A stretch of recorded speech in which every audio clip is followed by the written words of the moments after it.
Welcome to Choice Classic Radio. Like us on Facebook, subscribe to us on YouTube, and help keep this show alive by donating at choiceclassicradio.com. For more of your favorite old-time radio shows, join us on our companion podcast, Choice Classic Radio, Mystery, Suspense, Dramas, and Horrors, where we bring to you the most mysterious tales that the golden age of radio had to offer. And now, with over 167 episodes broadcast on NBC Radio from 1949 to 1953, we bring to you Dangerous Assignment.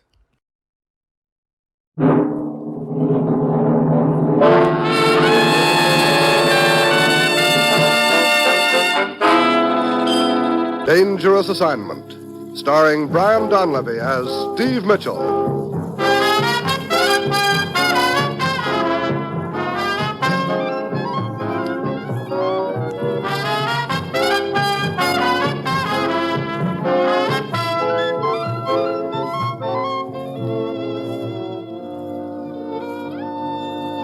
Yeah, danger is my assignment. I get sent to a lot of places I can't even pronounce. They all spell the same thing, though, trouble. But when I walk into the commissioner's office, I don't realize this assignment's going to prove that sometimes the best way to stop one fight is to start another one.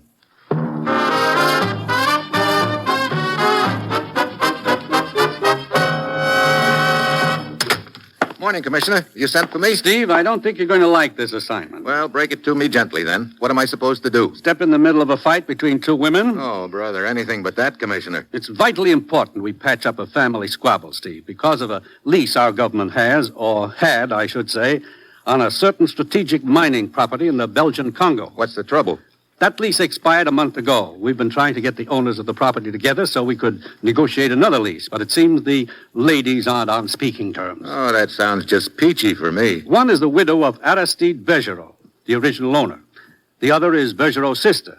These two women now own the mining property jointly. Oh, what are they beefing about, Commissioner? Who knows? Whatever it is, it's caused a serious breach between them. We've been informed there's a lawsuit in the offing. Oh, great. Nothing like a lawsuit to tie up an estate. Meanwhile, the mine remains idle, and we need those strategic minerals desperately, Steve. Get down to the Congo, to the Bergerot estate in Leopoldville, and find out what this is all about. Well, that's it. You've got your assignment. Good luck.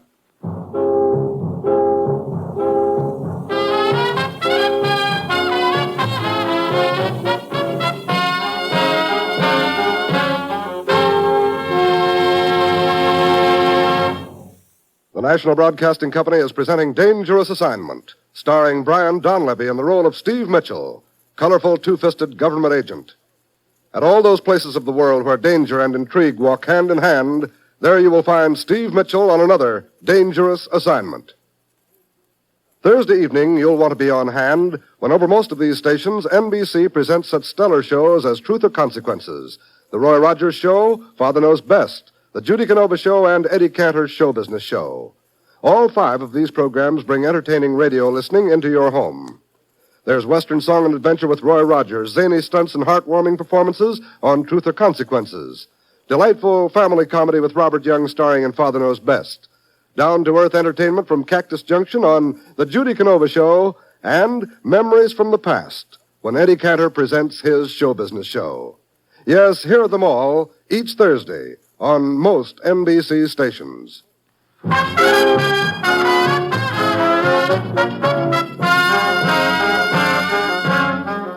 Sure, I've got my assignment. Carry an olive branch down to the Belgian Congo and see if I can patch up a quarrel that stands in the way of our renewing a lease on a vitally important hunk of mining property. It's late Friday afternoon when my plane lands, and Greg Carlson of the American Consulate in Leopoldville is there to meet me. We pile into his car and head out for the Bergerot. I'm sure glad to see you, Steve. Maybe you can get this mess straightened out. What started this feud, do you know? Yeah, a chapeau. A frilly little bonnet costing all of $10. What happened? Well, it turned out to be a favorite hat of Mademoiselle's. That's Bergerot's sister.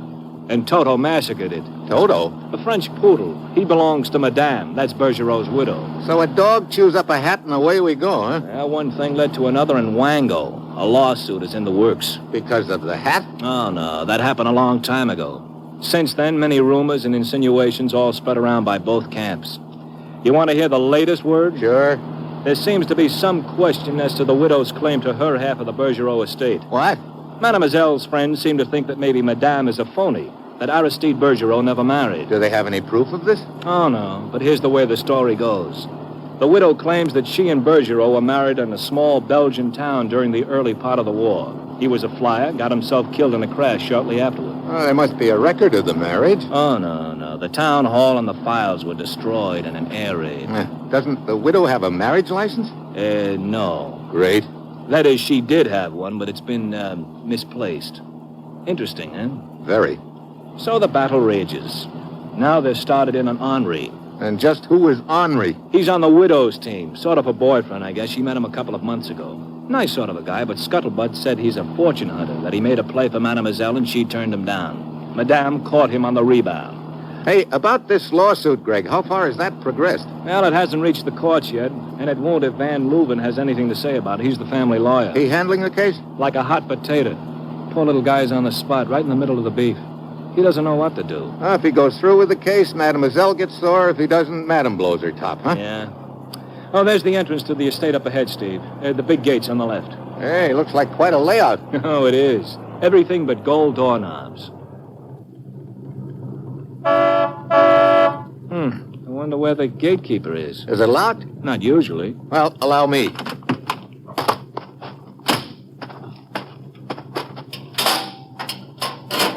Okay, Greg, come ahead. Hey, wait a minute, hold it. Car coming down from the house. Yeah, at a good clip, too. Well, looks like Henri's car, little souped-up job. Oh, brother. Well, what do you know, the widow herself. Yeah, she always drive like that? Oh, so I understand. A real fiend on the road. She'd better slow down or she isn't going to make that curve. Yeah, she's really... Hey, she isn't going to make it.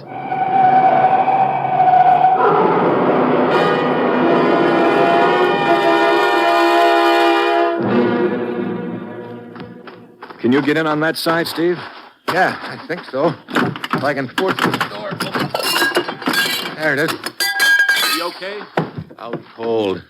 Must have banged her head against the wheel. Steve, the car's caught fire. Yeah, come on, let's get her out of here.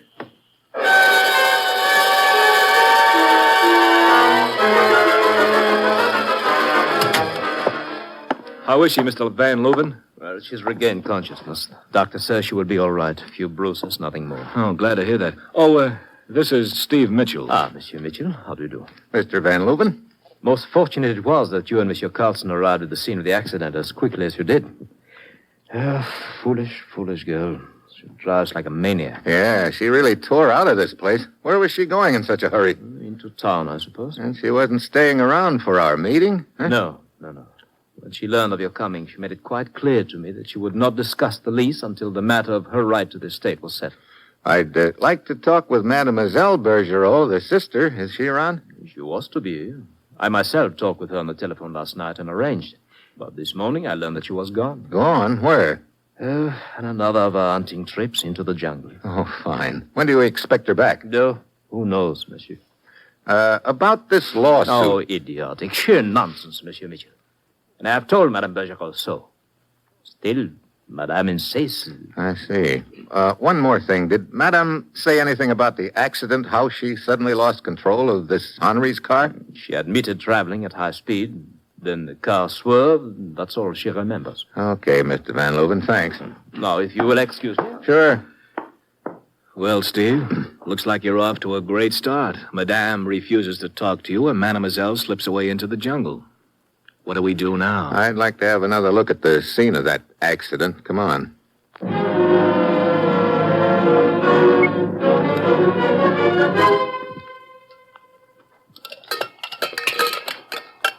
Find anything, Steve? Yeah, I think so. Come here.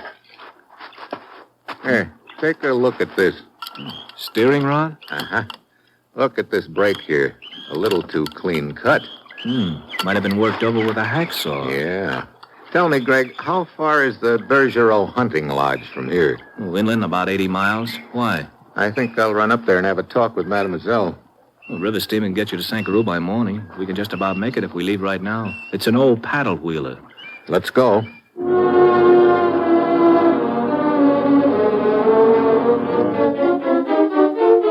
Short Shortly after dark, we pull up at the steamship office. I get myself a ticket to Sankaroo, and then I walk out on the dock where Greg is waiting. You all set, Steve? Yep.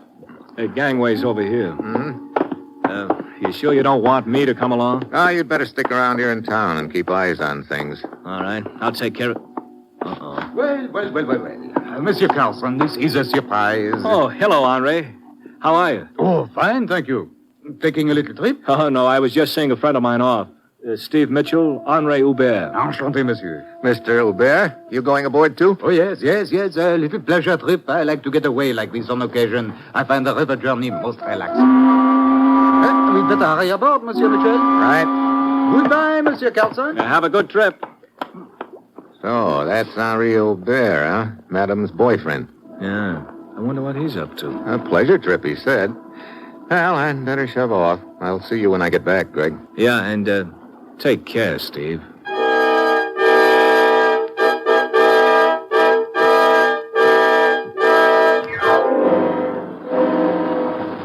A few minutes later, I'm parked in a deck chair as the steamer pulls out into the river and the lights of Leopoldville fade away in the night behind us. I wait there for another half hour, hoping friend Henri will stroll by, but he doesn't. I decide to go looking for him. Just as I'm walking along a deserted section of the deck, somebody suddenly darts out of the shadows and throws a perfect block on me. I crash into the rail. Before I can shake the cobwebs out of my brain, that somebody grabs my feet and flips me overboard.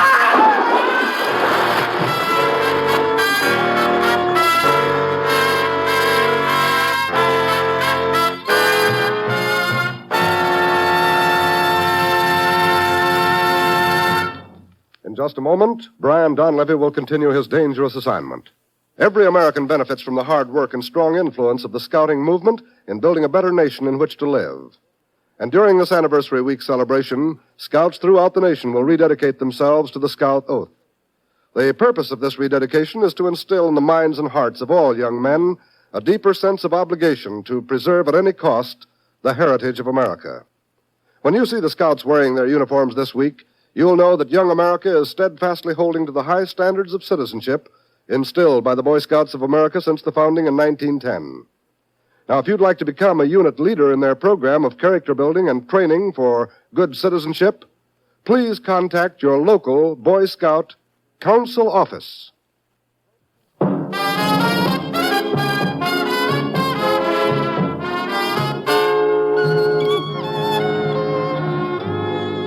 Now back to Dangerous Assignment and Brian Donlevy as Steve Mitchell.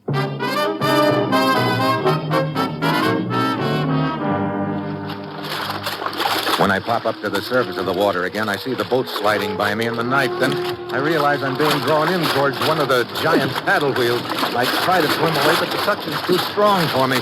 Finally, I drift close to the side, double up my legs, and kick out. It shoots me out far enough so the wheel clears me by a foot. Now a couple of the passengers spot me floundering around in the water. Pretty soon somebody tosses me a line and hauls me up on deck. Why, Monsieur Mitchell? Oh, Henri. Here, let me give you a hand. Yeah, thanks. You had a very close escape, monsieur. You're telling me. Good thing you guys spotted me and tossed the rope. Monsieur, I suggest you retire to your cabin and change your clothes as soon as possible. I know this jungle climate. It's not good to stand around wet. Yeah, good advice, but I don't happen to have a cabin. In that case, monsieur, permit me. My name is Flournoy. Please use my cabin. Well, thanks. Come, monsieur. I will fetch your bag, Monsieur Mitchell. Thanks, Henri. Here we are, monsieur. A word of caution, monsieur. What do you mean? I know these river boats quite well.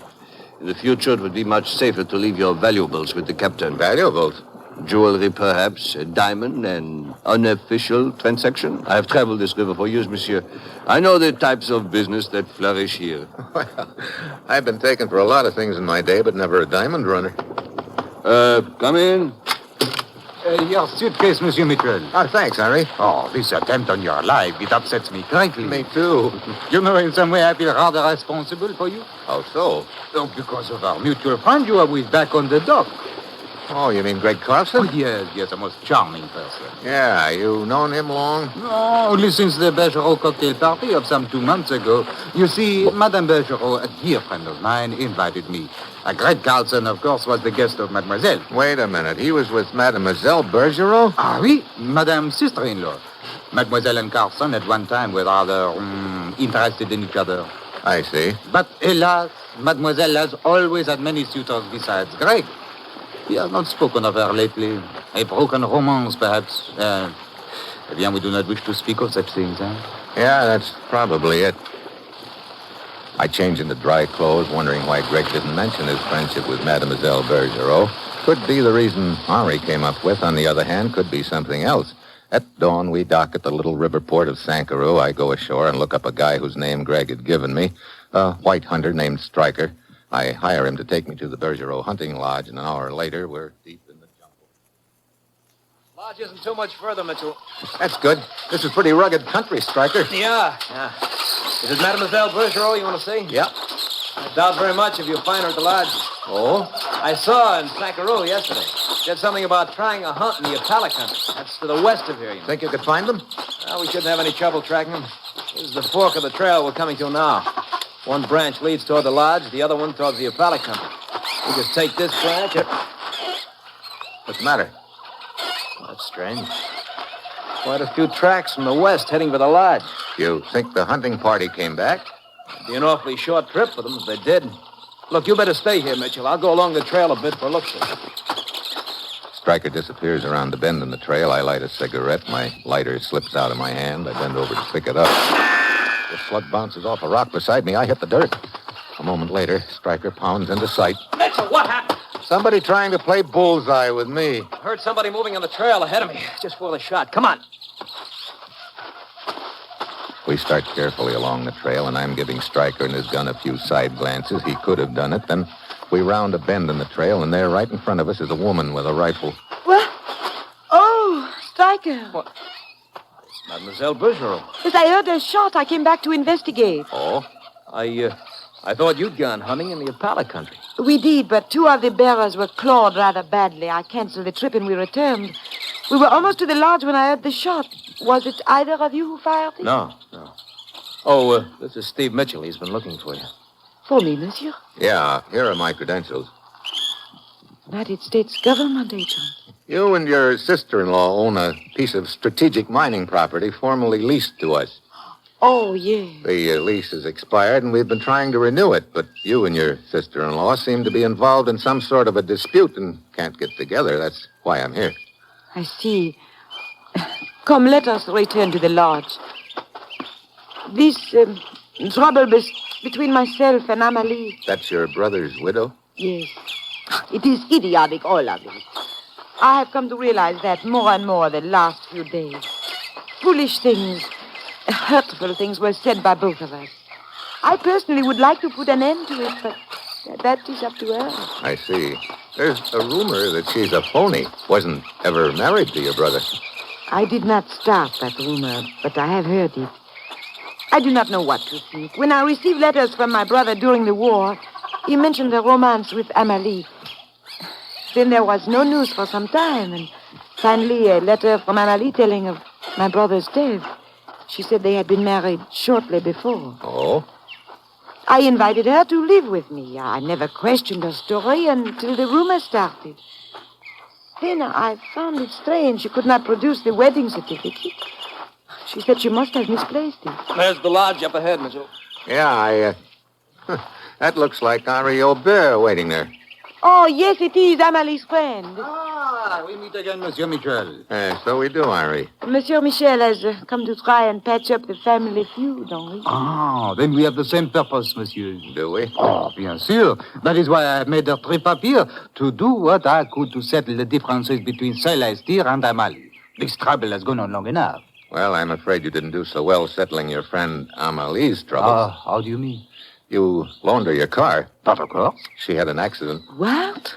Only it wasn't an accident. The steering rod had been sawed almost through. Oh, no, alors, but this is incredible. Was she hurt badly? No, she's going to be all right, but This comes as a big surprise to both of you, apparently? But of course it does. No, I suggest we return to her immediately. Yes, at once.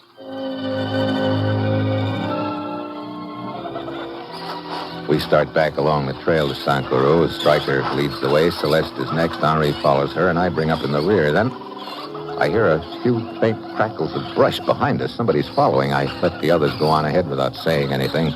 I slip to one side and hide in the brush. After a moment, a figure with a gun slips into sight. I let him get close. Then I lunge at him and knock the gun out of his hand. Well, my friend Flournoy from the riverboat. Monsieur Mitchell. Suddenly he jerks a knife out, lunges at me, but I lock his wrist and bend it back. He twists away from me and slips and falls. Right onto his own knife. I search him, but the only item of interest is a key to a hotel room in Sankuru. I figure Flournoy was just a hired killer. Maybe this key will tell me who hired him. I head into Sankuru and find the hotel whose name is on the key. It's a cheap dive near the waterfront. I go upstairs, start down the dimly lit hall toward the room on the key, but I don't quite make it. Somebody steps out of the shadows behind me with a gun in my back. That's far enough, Mitchell. Ah, hello, Van Leuven. So the trusted family lawyer turns out to be the big boy of the deal. Quite right. I imagine you got quite a tidy offer to stir up trouble between the two women and try to block our lease renewal. It was made well worth my while, Mitchell. I don't get why you tried to knock off the widow. The steering rod on Henri's car. I hired Flournoy to weaken that, to kill Henri, since he was trying to bring the two women together. But he lent his car to Amelie. I see. You also hired Flournoy to knock me off. I gather he was to report here afterwards for the payoff, huh? Yes, he was to be paid off with a bullet. But apparently you have saved me the trouble. So you may have that bullet intended for him. Thanks. Into that room. Quick. I walk to the door. Van Leuven motions me to unlock it. I do. Inside. I walk in with Van Leuven behind me. Then suddenly I kick the door back at him. Knocks his gun to one side. I slam the door on his wrist. There. That ought to keep you nice and relaxed a while. And when the ladies find out who's been stirring up the trouble, I don't think I'll have much trouble getting a renewal on the lease. My wrist! That door just slammed shut on a lot more than your wrist. What do you mean? Your future, Buster.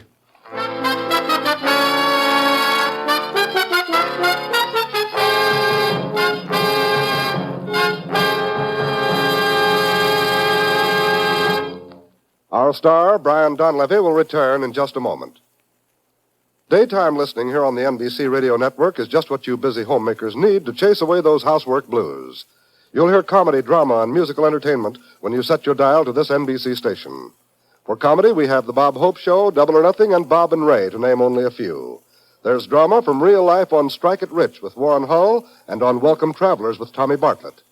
Meredith Wilson brings musical entertainment on his program called Every Day. And all of these fine shows are on the air every day, Monday through Friday, over most NBC stations.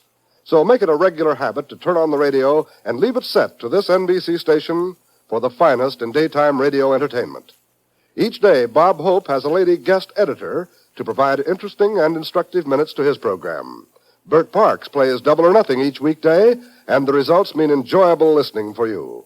So be sure to enter into the fun of radio entertainment by making NBC your daytime listening headquarters.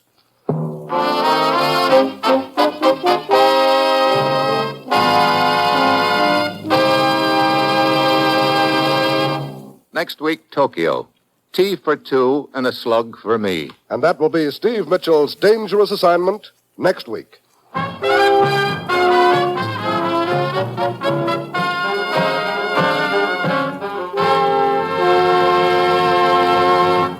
Included in tonight's cast were Peter Leeds, Tony Barrett, Ben Wright, Betty Lou Gerson, and Paul Duboff. This is John Storm speaking.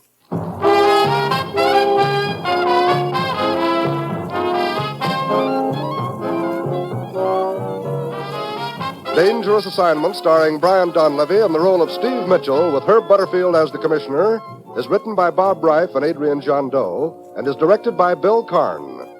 Be with us again next week at this same time when Brian Donlevy, starring in the role of Steve Mitchell, will embark on another transcribed Dangerous Assignment.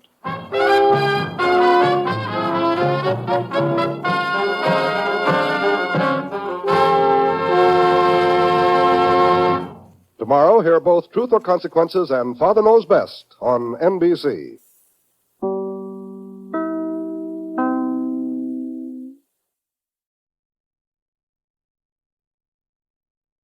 That concludes today's episode. We'd like to thank you and remind you to donate at choiceclassicradio.com. Remember, your donations make episodes like this possible.